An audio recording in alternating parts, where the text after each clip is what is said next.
Tom Cruise standing on a red carpet struggling to open the door of $1 million Bugatti sounds like something out of a comedy movie. But according to one of the biggest rumors in the automotive world, that awkward moment may have been enough for Bugatti to quietly ban one of Hollywood's biggest stars from ever buying another car from the company again. The story goes back to 2006 during the premiere of Mission Impossible 3. Cameras were flashing everywhere as Cruise arrived in a Bugatti Veyron, one of the most expensive and powerful production cars in the world at the time. Everything looked perfect until Cruise tried to open the passenger door for his then-wife Katie Holmes. The door would not open properly, and for several uncomfortable seconds he struggled with it in front of the media. Eventually, Holmes got out, and the event continued normally, but rumors later claimed Bugatti saw the incident as damaging to the company's carefully controlled image. According to automotive stories that still circulate today, Cruise was allegedly placed on a private do not sell list and would never again be allowed to buy directly from Bugatti. Whether the story is fully true or partly exaggerated, it became famous because it perfectly matched Bugatti's reputation for protecting its image at all costs. Over the years, more stories involving celebrities, athletes, and wealthy car collectors began appearing online, all suggesting the same thing. Bugatti does not just sell hypercars. It also closely watches the people who own them. Few car brands in the world protect their image the way Bugatti does. The company is not just known for building some of the fastest and most expensive cars ever made. It is also known for being extremely careful about who owns those cars and how the brand is presented to the public. Over the years, many rumors and stories have appeared about Bugatti quietly cutting ties with famous people after public incidents damage the company's image. Some of these stories sound unbelievable at first, but they continue to spread because they match the way many people believe the company operates. Recently, the experiences shared by YouTubers Mat Armstrong and Mark McCann brought this conversation back into the spotlight. Millions of people began paying attention to how Bugatti handles customers, repairs, and public criticism. Suddenly, old stories about celebrities being blacklisted did not sound so impossible anymore. One of the most famous stories involves Hollywood superstar Tom Cruise.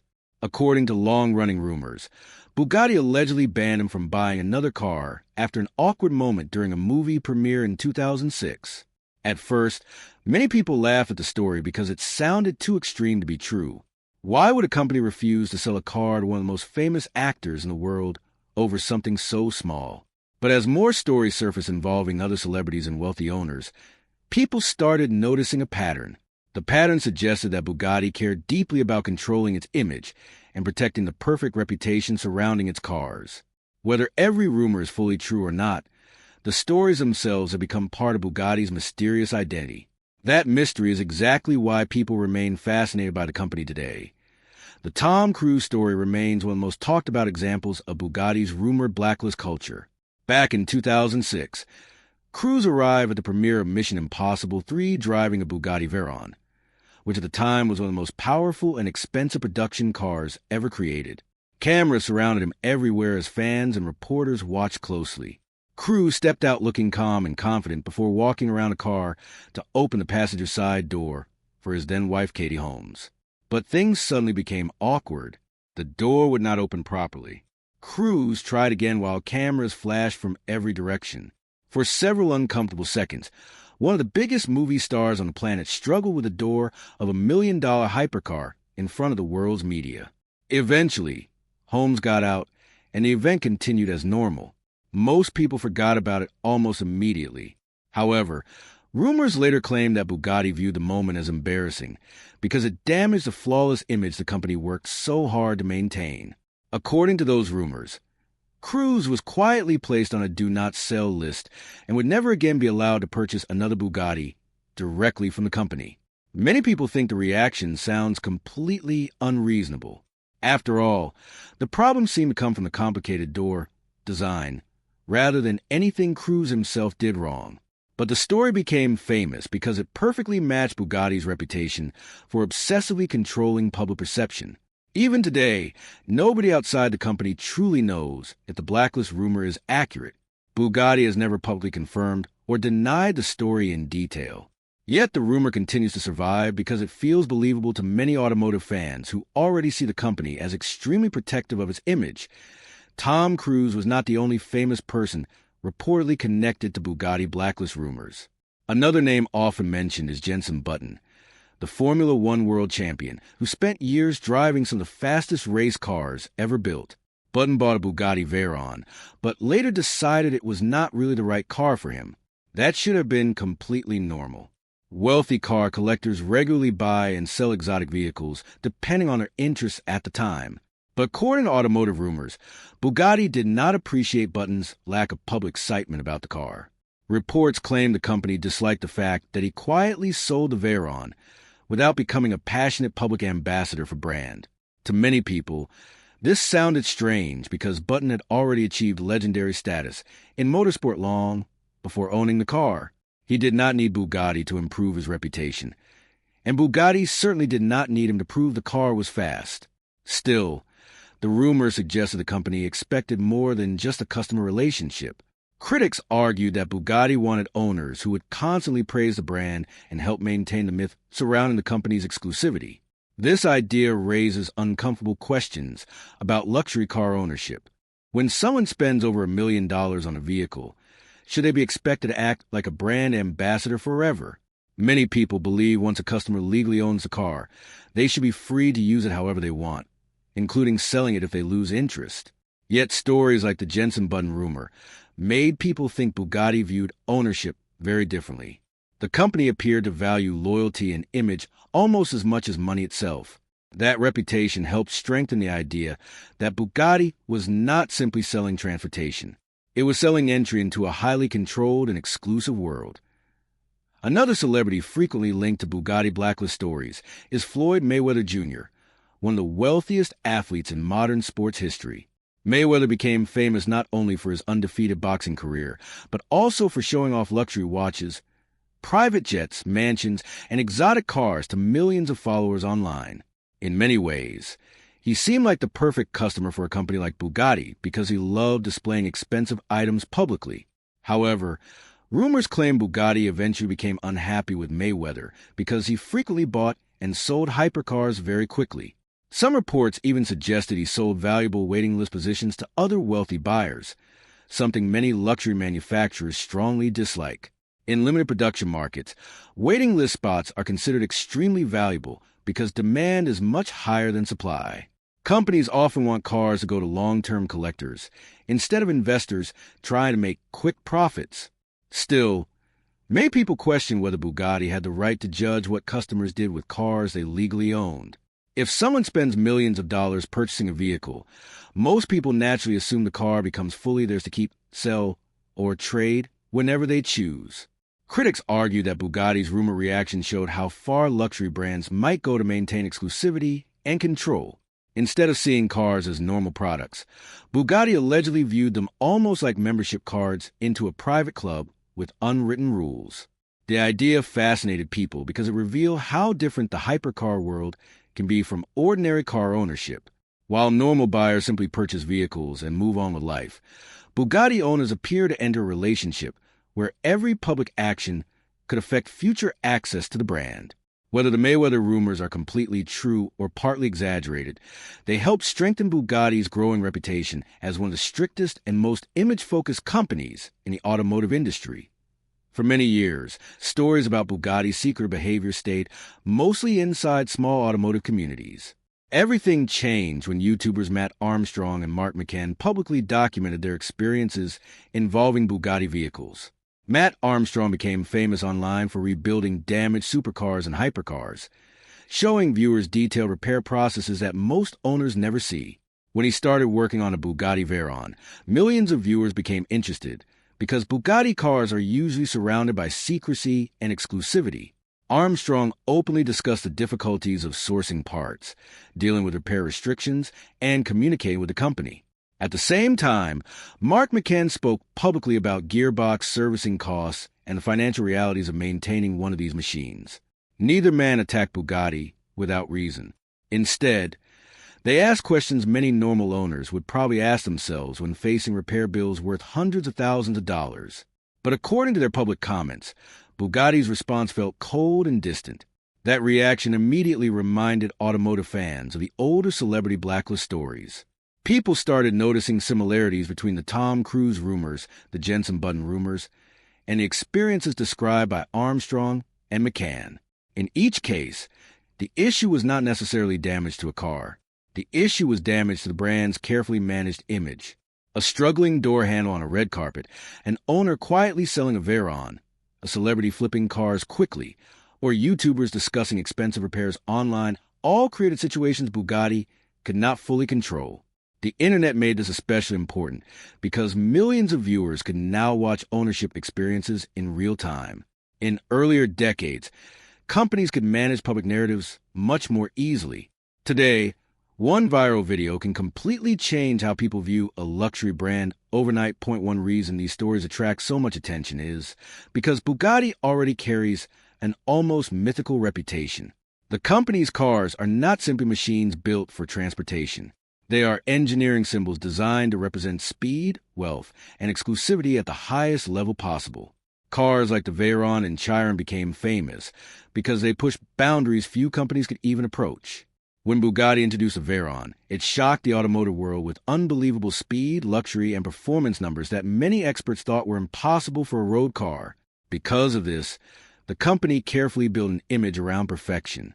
Every advertisement, public appearance, and customer interaction was meant to reinforce the idea that Bugatti represented something beyond ordinary luxury. This helps explain why rumors about blacklists feel believable to many fans. If a company spends decades building an image of absolute perfection, even small public embarrassments could seem dangerous from a marketing perspective. However, this strategy also creates problems. Modern audiences are increasingly interested in transparency and honesty. People today enjoy seeing the real side of ownership experiences, including repair costs, breakdowns, and unexpected problems. That is one reason Mat Armstrong's videos became so popular. Viewers were fascinated by the reality behind glamour. They want to know what happens when $1 million hypercar needs repairs, or when a famous brand faces criticism.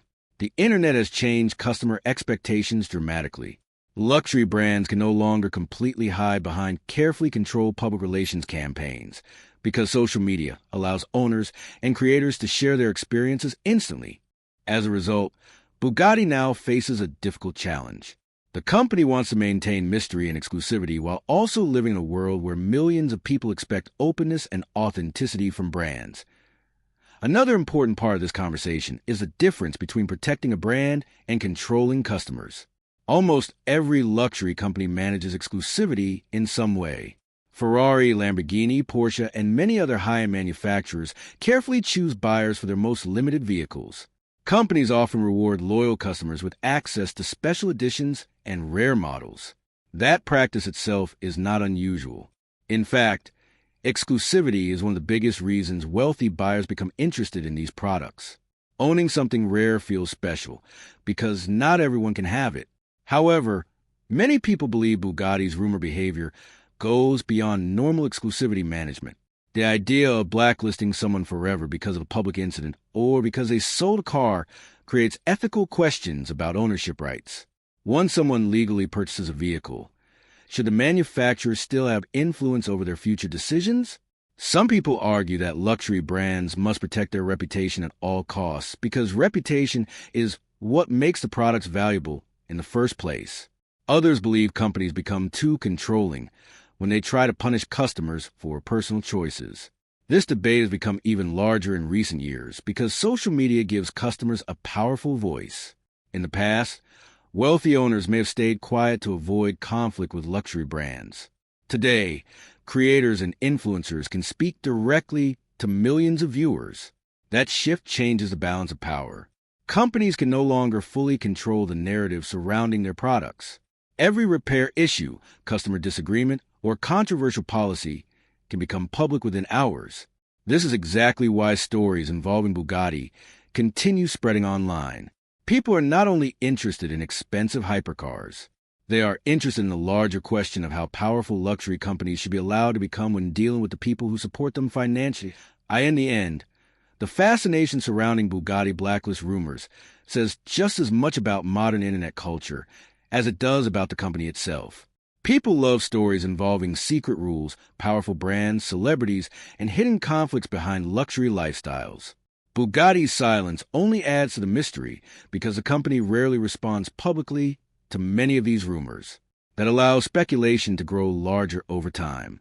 Whether every story involving Tom Cruise, Jensen Button, Floyd Mayweather, Mat Armstrong, and Mark McCann is fully accurate may never be completely known outside Bugatti's inner circle. But the consistency between these stories is what keeps the conversation alive.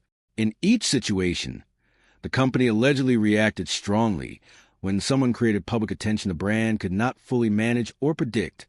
For some people, that makes Bugatti seem arrogant and overly controlling. For others, it simply proves how seriously the company protects one of the most exclusive automotive reputations in the world. Either way, the stories continue attracting millions of views online because they reveal a side of luxury car culture most people never normally see. Behind the polished advertisements and billion-dollar engineering projects lies a world where image, status, and control matter almost as much as speed itself.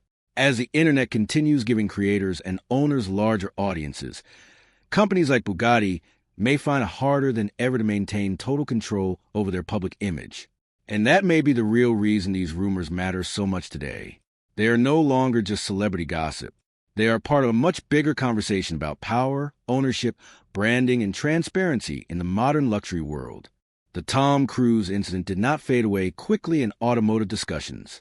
In fact, it became even more talked about as the years passed because people kept debating whether a simple door malfunction could really lead to something as extreme as a lifetime ban from one of the most exclusive car companies in the world. According to the rumors, Bugatti saw the red carpet moment as more than just an awkward situation. The company allegedly believed that the image of Bugatti being difficult to operate in front of global media could damage the carefully built reputation and perfection that surrounds its cars. This is important because Bugatti is not just selling speed or luxury. It is selling an idea of flawless engineering and unmatched prestige. In that kind of brand environment, even a small public mistake can feel much bigger than it actually is. Supporters of the rumors say this is why Cruise's name may have quietly disappeared from the list of approved buyers. However, critics argue that the situation has been exaggerated over time, especially as internet discussions tend to turn small stories into larger legends. There is also no official confirmation from Bugatti, which keeps the story in the category of speculation rather than fact. Still, the reason it remains so popular is because it feels believable in the world of hypercars, where image and exclusivity often matter almost as much as performance. The idea that a brand could react so strongly to a single public moment shows how seriously luxury companies take reputation management. It also raises a bigger question about how much control a manufacturer should have once a car is sold. For many people, once a purchase is made, the relationship should become simple ownership. But in the world of Bugatti, according to these stories, ownership may come with unspoken expectations that go far beyond just driving the car.